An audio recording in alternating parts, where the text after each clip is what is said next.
예, 1992년도는 우리 한국교회에 아주 치부를 전 세계 앞에 드러내는 부끄러운 사건이 하나 있었습니다. 일명 신천지의 휴거소동이라고 다 아시죠? 신천지가 아니고 다미선교회, 이 다미선교 휴거소동, 휴거사건인데요.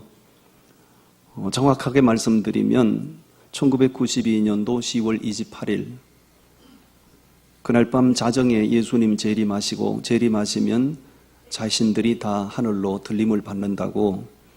그 휴거소동 사건은 단순한 사건으로 끝난 게 아니에요.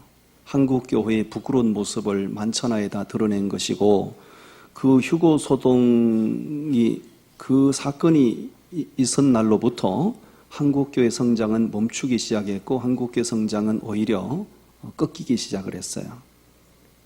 벌써 92년도니까 벌써 세월이 많이 지났지 않습니까?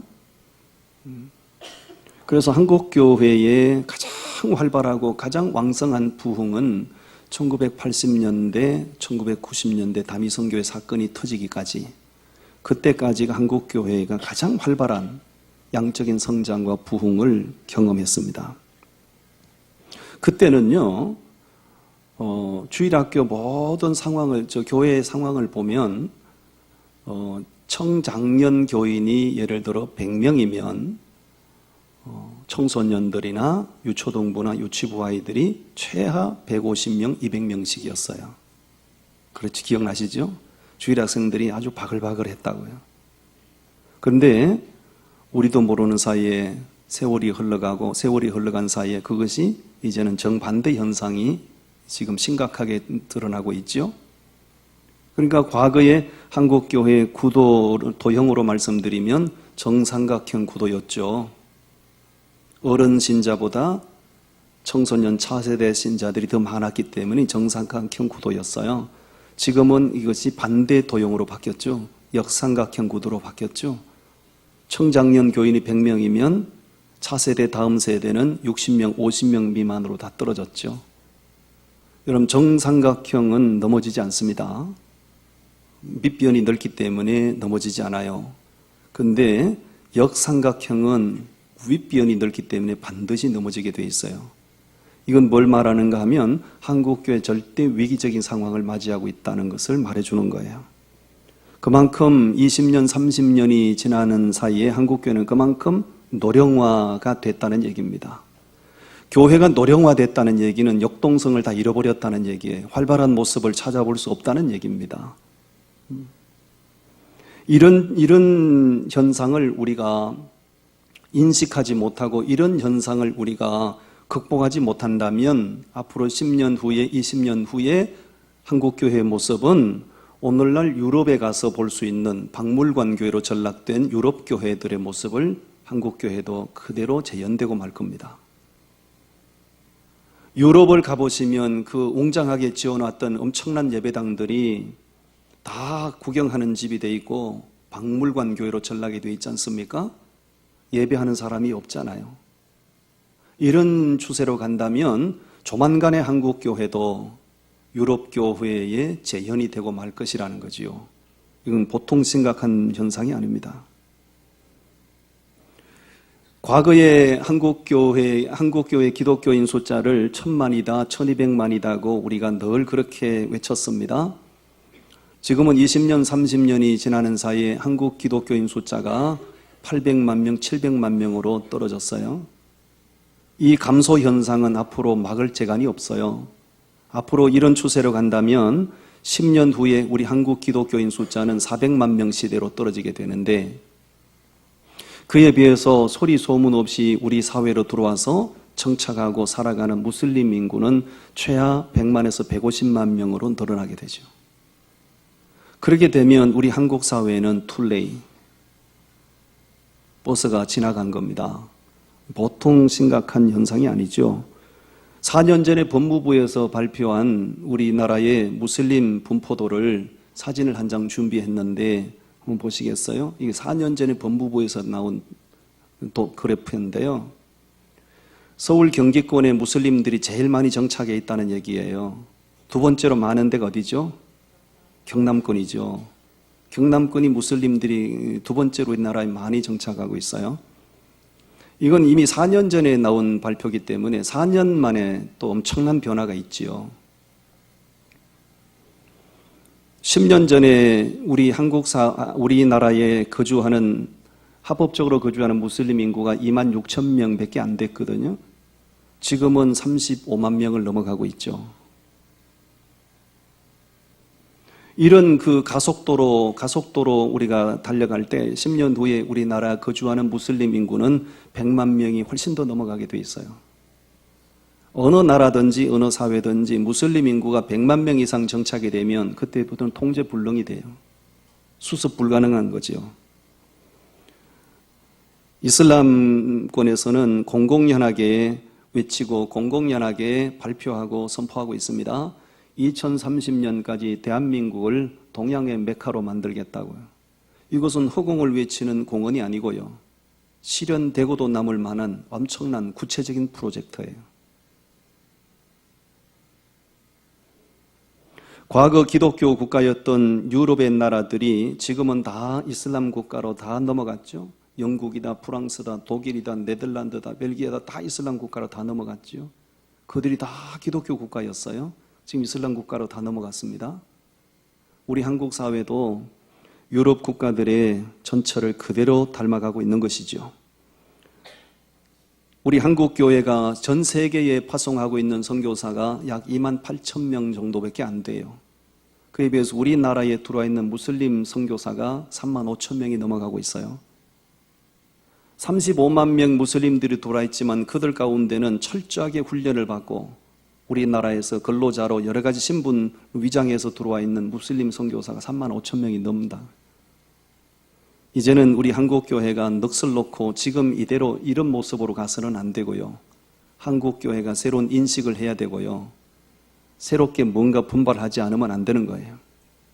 특히나 정치권을 보면 과거 정권이나 현 정권이 다 친이슬람 정책이에요. 왜냐하면 우리나라는 역사적으로 볼 때 이슬람권으로부터 한 번도 침략을 받거나 그들이 우리를 해롭게 한 적이 없어요. 오히려 6.25 전쟁이 일어났을 때 우리가 비참할 때 이슬람권에서 우리를 파병을 해주고 우리를 도와준 적이 있습니다. 그렇기 때문에 한국 사람들은 정서적으로 이슬람권에 대해서 거부감이 없어요. 이런 모든 정서적인 면, 사회적인 이런 모든 면들을 이슬람 국가에서는 절대로 놓치지 않고요. 우리 한국 사람들보다 우리 한국 사회를 더 정확하게 파악을 하고 있고요. 대한민국을 무슬림화, 이슬람화 시키기 위해서 얼마나 치밀하게 공격적으로 밀고 들어오는지 몰라요. 우리 분발해야 됩니다. 아멘. 제가 왜 이렇게 심각하게 얘기하는 거 오늘 서머나 교회에 대해서 말씀을 제가 준비했는데요. 정말 이 서머나 교회를 보면 오늘 우리 한국 교회가 어떤 모습으로 달려가야 하는지 우리에게 엄청난 도전을 주기 때문에 그래요. 제가 3가지로 말씀을 준비했는데 첫 번째 자막을 확인해 주십시오. 서머나 교회는 어떤 교회라고요? 주님께 칭찬을 받은 교회예요. 책망을 받지 않았어요. 칭찬만 받았어요. 우리 9절 말씀 다 같이 함께 봉독하시겠습니다. 내가 네 환난과 궁핍을 알거니와 실상은 네가 부요한 자니라. 자칭 유대인이라 하는 자들의 비방도 알거니와 실상은 유대인이 아니요 사탄의 회당이라. 아멘. 주님이 서머나 교회를 보고 이렇게 말합니다. 내가 너의 환난과 궁핍을 다 알고 있다. 그러면서 네가 실상은 부자다. 이렇게 칭찬하세요. 여러분, 실상과 허상은 항상 공존하게 되어 있습니다. 어느 사회든지 어느 현상을 보든지 실상이고 허상이 있어요. 사람은 분석을 하지 못하고 사람은 분별력이 떨어지기 때문에 허상을 실상으로 착각할 수도 있어요. 허상을 실상으로 보고 열광할 수도 있어요. 사람은 그렇습니다. 그러나 주님은 허상이 무엇인지 실상이 무엇인지 정확하게 아시는 분이고요. 우리 주님은요, 절대로 허상에 속아 넘어가는 분은 아니십니다. 주님이 서머나 교회를 보고 네가 실상은 네가 부자라고 칭찬을 하세요. 부자 같은 교회가 아니라 실상 너희 서머나 교회가 부요한 교회라고 칭찬을 하십니다. 부자 같지만 가난한 자가 있을 수 있잖아요. 가난한 자 같지만 부자가 있을 수 있잖아요. 이 서문학교회는 사람이 보기에는 참 어려운 교회 같은데 주님께서는 네가 실상은 부자라고 인정하시고요, 칭찬하고 계시는 거예요. 예를 들어 라오디게아 교회를 한번 우리가 생각해 보실까요? 라오디게아 교회는 그 당시에 자신들이 스스로 이렇게 위안을 했죠. 우리는 부자라 부요하여 부자라 우리는 부족함이 없다고 엄청나게 자신들의 부요함을 과시했었지요. 그런데 주님께서는 그 라오디게아 교회를 보고 뭐라고 말씀하셨어요? 네 눈이 멀었구나, 네가 헐벗었구나, 네가 굶주렸구나. 그들은 허상에 젖어서 우리가 부자라고 자위했지만 주님께서는 그들을 보고 너희가 가난뱅이라고 헐벗은 자들이라고 책망을 하셨잖아요. 사람의 판단력은 기준이 되지 못합니다. 하나님의 판단력은 정확합니다. 아멘.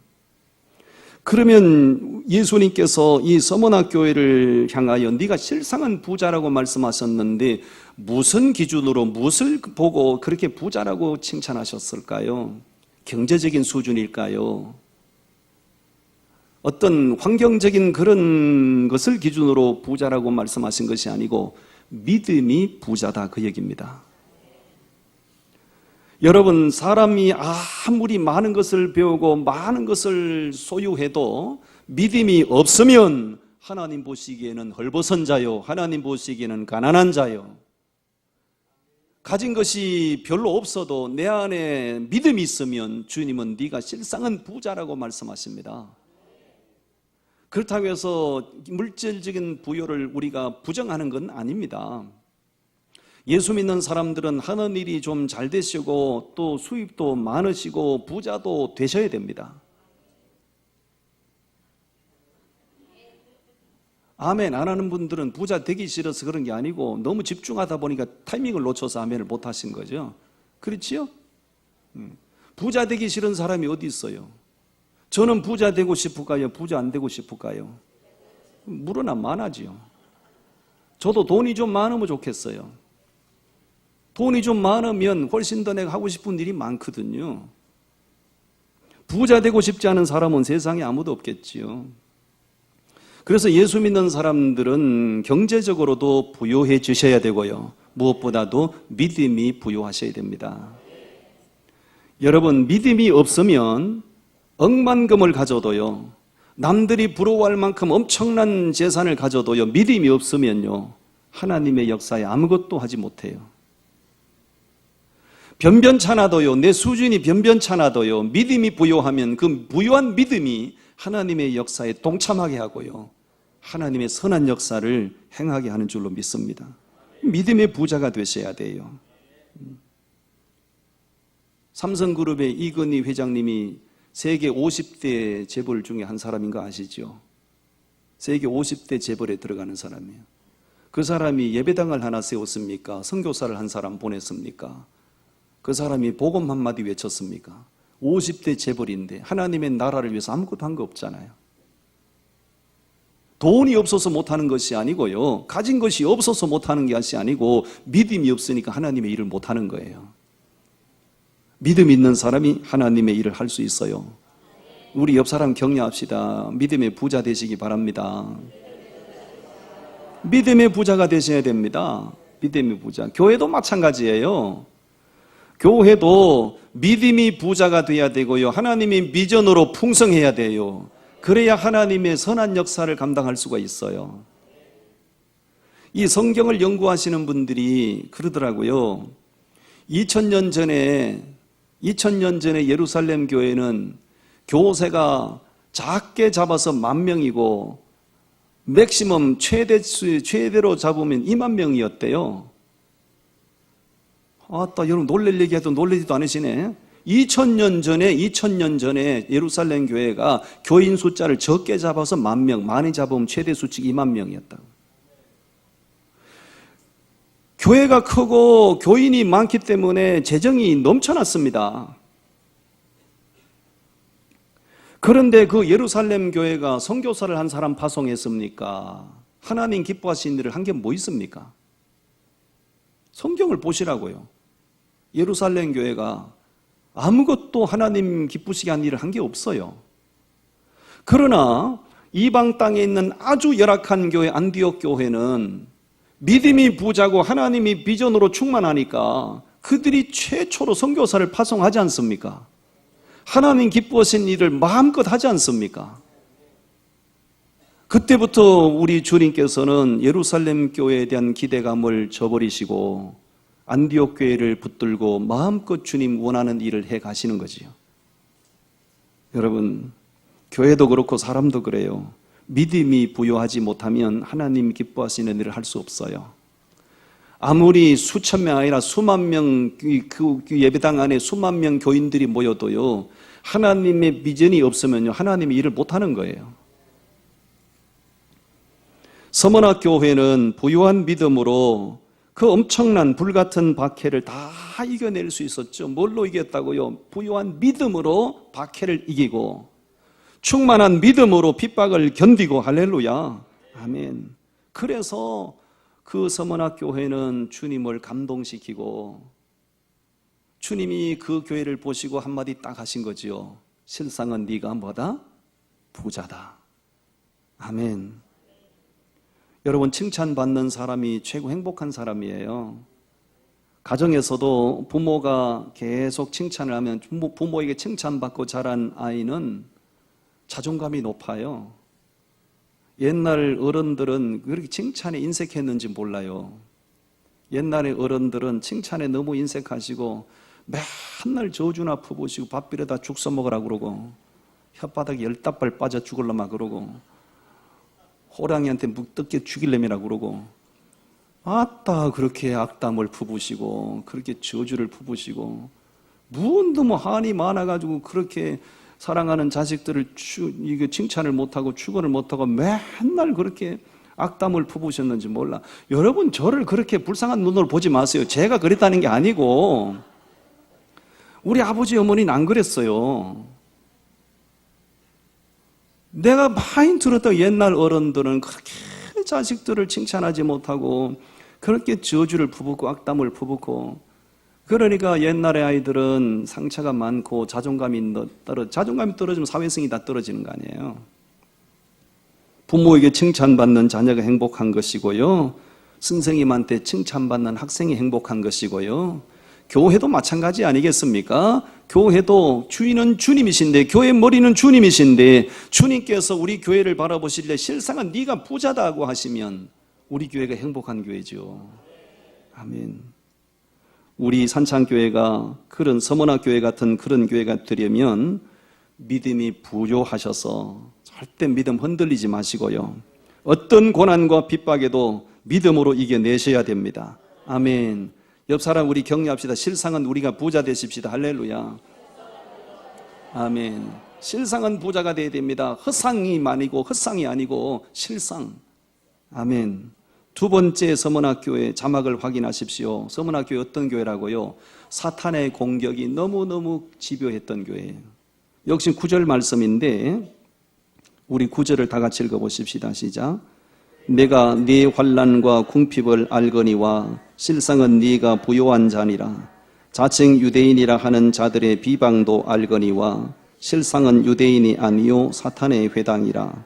실상은 유대인이 아니고 뭐라고요? 사탄의 회당이라는 거예요. 그 서머나 교회 그곳에 사탄의 회당이 있었어요. 이 사탄의 회당이 있었다는 얘기는 뭐냐 하면 사탄 마귀의 총 지휘 본부가 거기 있었다, 그 얘기죠. 얼마나 괴로울까요?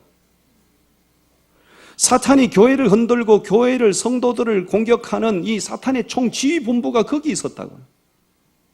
그러니까 웬만한 교회 같으면 뿌리째 다 뽑혔고요, 웬만한 교회 같으면 공중분해가 됐죠. 그런데 서머나 교회는 공중분해가 안 됐고요, 뿌리도 안 뽑혔고요, 서머나 교회는 승리한 교회예요.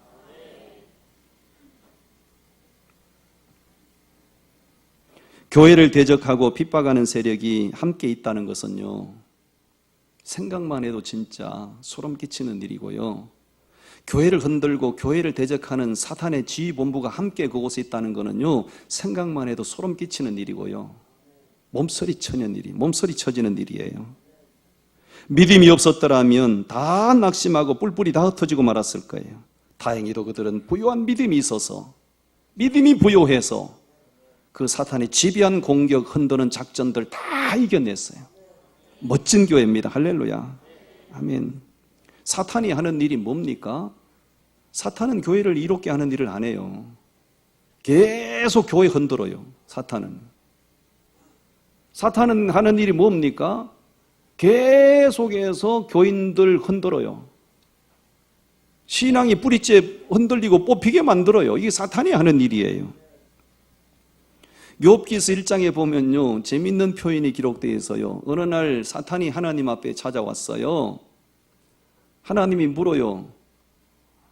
너 뭐하다 왔니? 그렇게 물으니까 사탄이 하는 말이에요. 내가 여기저기 돌아다니다 왔나이다. 그런 말을 해요. 욥기서 1장에 분명히 그렇게 기록되어 있어요. 내가 여기저기 돌아다니다 왔다. 사탄은 여기저기 돌아다닌다. 박 집사 집에 갔다가 김 집사 집에 갔다가 최 집사 집에 갔다가 맨날 이 집 저 집 돌아다닌다. 사탄이 하는 일은.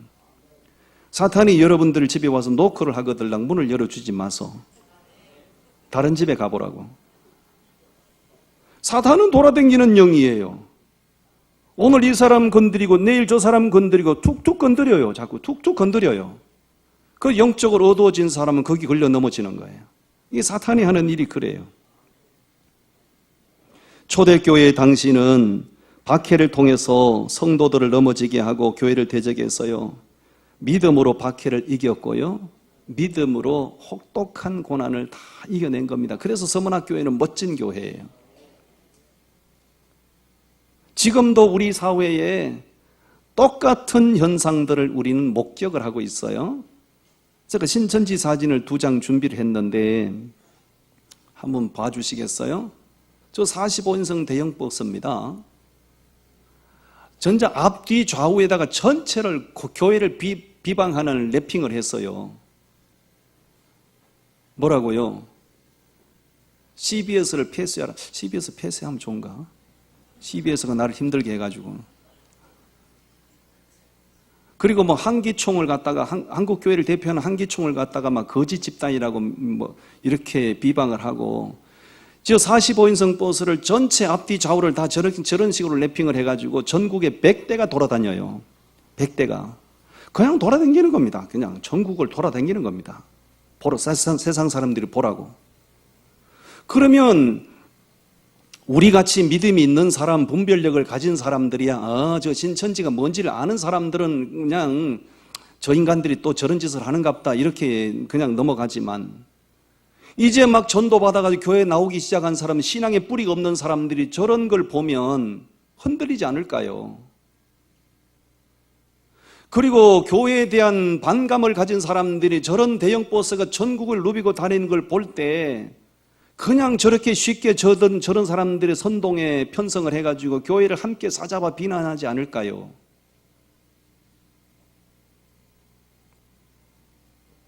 이단들이 하는 짓은 전부 사탄의 역사잖아요. 사탄은 교회를 이롭게 하지 않습니다. 사탄은 교회를 흔들고 교회를 공격하고 교회를 무너뜨리는 거예요. 믿음이 없으면 넘어가는 것이고요, 분별력이 없으면 속는 겁니다. 아멘. 지금 우리는 마지막 시대를 살고 있는데, 마지막 시대는 더 교묘한 방법으로 교회를 뿌리째 흔들고 있는데요. 우리 요한계시록 12장을 한번 보십시오. 요한계시록 12장 말씀을 보세요.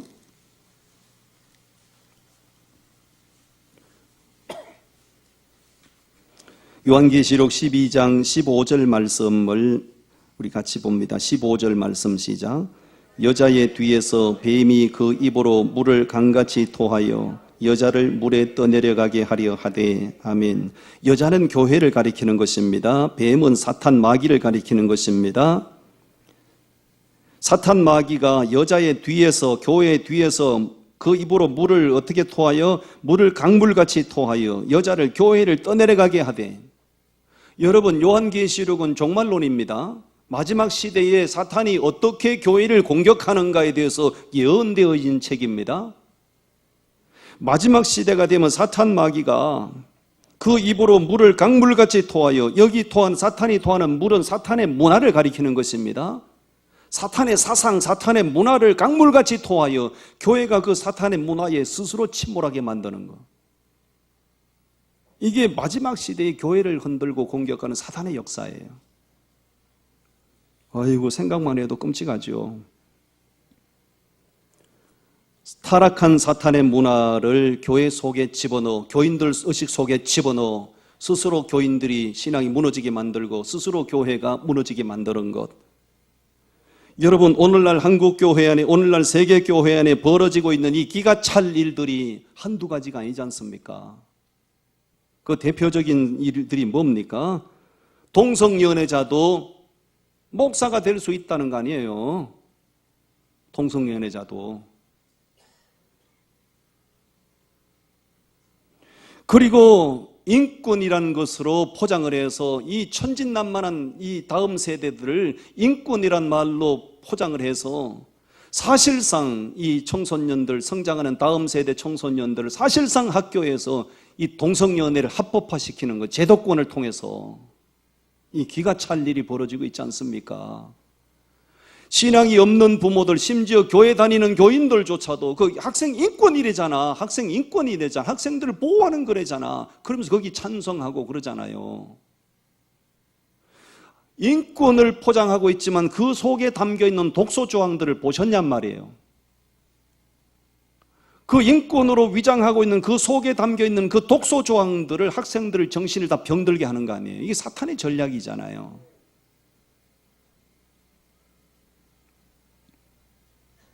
이제는 동성연애가 죄라고, 동성연애는 나쁘다고 강단에서 설교를 못하도록 국회를 움직여, 제도권을 움직여 목사들의 입을 다 봉해버리잖아요. 이게 마지막 시대 사탄이 입으로 강물같이 토하여 교회를 스스로 무너지게 하는 거예요. 우리는 시대를 분별하는 지혜가 있어야 되고요.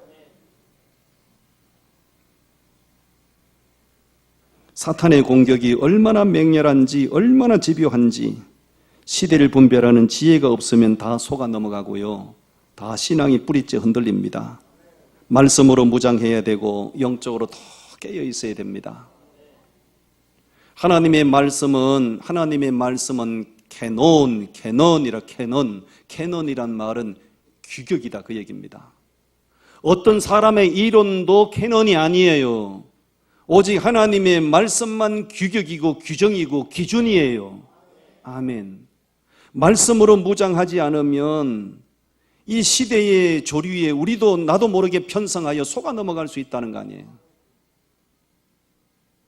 서울시청 앞에서, 인천에서, 부산에서, 광주에서, 대구에서 퀴어 축제를 하는데 거기에 동성애자들만 나온 게 아니고 버젓이 교회를 다니는 사람들이 십자가를 들고 거기 나와가지고 그렇게 반대하는 것이 아니고 그들을 지지하고 그들을 찬성을 하고 있지 않습니까? 도대체 이 한국교회가 지금 어떤 이 하나님을 정말 진노케 할 만한 이런 일들이 우리 사회 속에 너무 많이 버젓이 일어나고 있는 거지요. 사탄의 공격이 서문학교회를 얼마나 집요하게 흔들었는지요. 그러나 서문학교회는 흔들리지 않았잖아요. 이 시대에 사탄이 얼마나 교회를 집요하게 흔들고 있는지요. 우리가 믿음으로, 말씀으로 무장하여 믿음을 지켜내셔야 됩니다. 우리 산창교회는 흔들리면 안 됩니다. 아멘. 마지막 세 번째로 서문학교회가 어떤 교회였는가? 먼저 자막을 확인해 주십시오. 무슨 약속을 받았다고요? 생명의 면류관을 약속받은 교회예요. 우리 10절 말씀을 다 같이 읽으시겠습니다. 10절 시작. 너는 장차 받을 고난을 두려워하지 말라.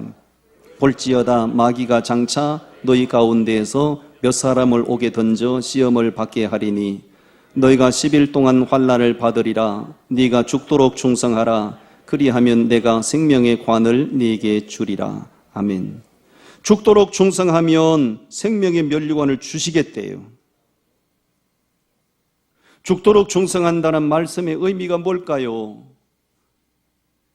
죽을 힘을 다해서 충성하는 것이고요. 죽을 때까지 충성하는 것이고요. 그게 죽도록 충성하는 거예요. 죽도록 죽기를 작정하고 충성하는 사람은 세상이 감당을 못해요. 세상에서 제일 무서운 사람이 누굽니까?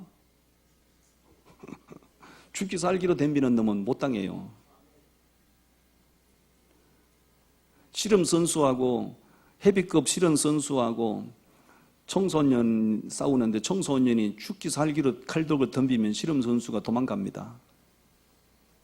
죽기 살기로 덤비는 놈은 못 당하는 거예요. 마지막 시대의 교회는 보통 믿음 가지고 허접한 믿음 가지고는 안 되고요. 죽기 살기로 작정해야 돼요.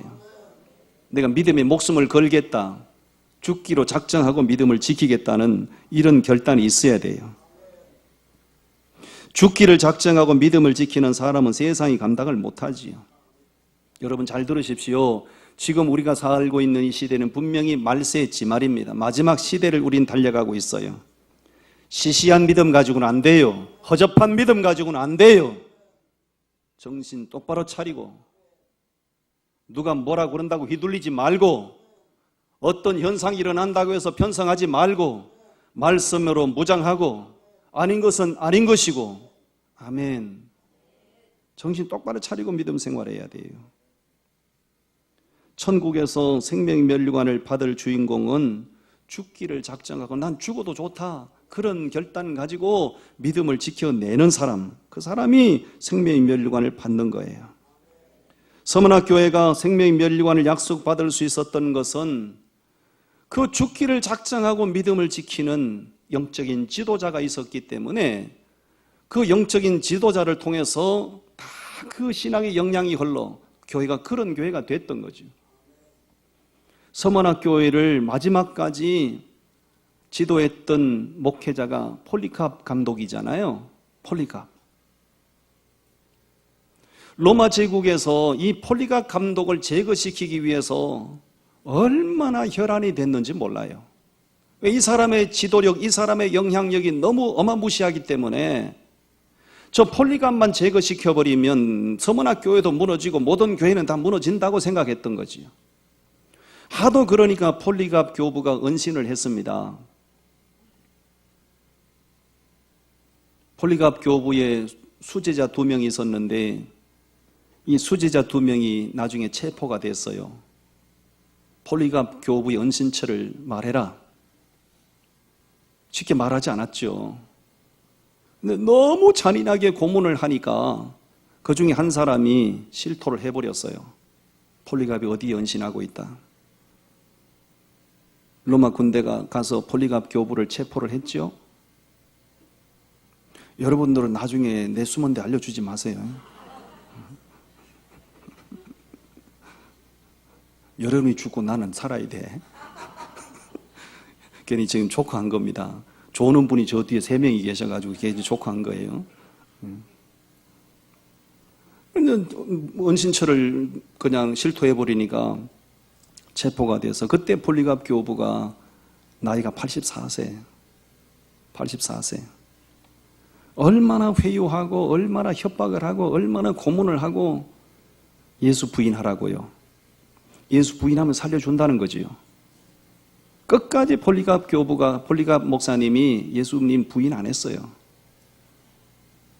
꽁꽁 밧줄로 묶어서 기둥에 매달아 놓고 밑에 장작을 쌓아놓고 기름을 끼얹어 놓고 마지막으로 회유한 거지요. 예수 많이도 말고 한 번만 부인하면 살려준다고. 어지간한 사람 같으면요 한 번 예수 부인하고 풀려나지 않겠어요? 폴리캅 교부 예수 부인 안 했습니다. 내 나이 84년 동안 한 번도 예수님이 날 모른다고 부인한 적이 없는데 내가 어찌 죽음이 두려워 내가 예수님 모른다고 부인할 수 있겠는가? 그러니까 뭐 불을 끼얹어서 그냥 완전히 불에 태워져서 순교를 하셨죠. 그 폴리캅 감독의 그 죽기를 작정한 그 믿음, 죽을 힘을 다해서 지켜낸 그 믿음이 그 서문학교회를 그렇게 믿음으로 무장하게 만들었던 것이죠.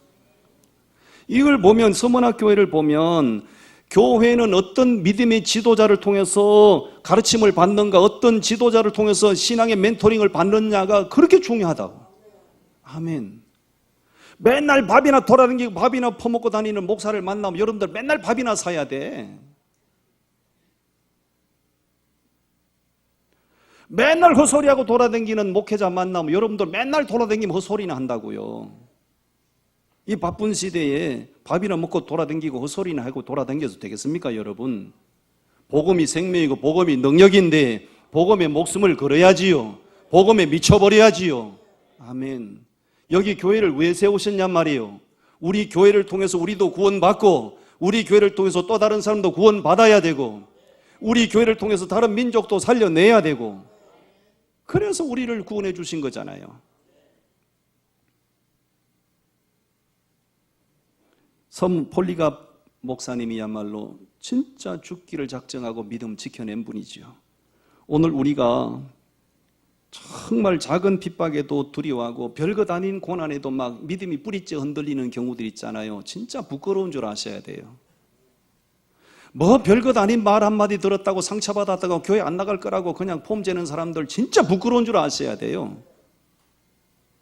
뭐 교회 다니다 보면 뭐 상처받는 말도 뭐 한두 번 들을 수도 있는 거지 뭘 그걸 가지고 입이 삐죽거리고 그다가 입 돌아간다.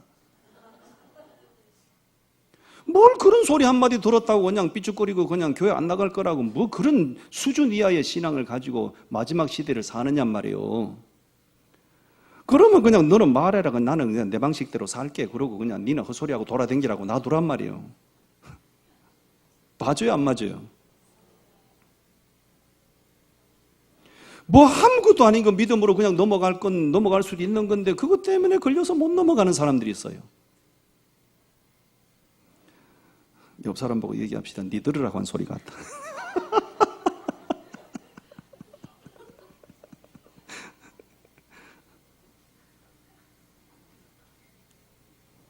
여러분, 세상은 지금 종말을 향해서 급속한 속도로 달려가고 있어요.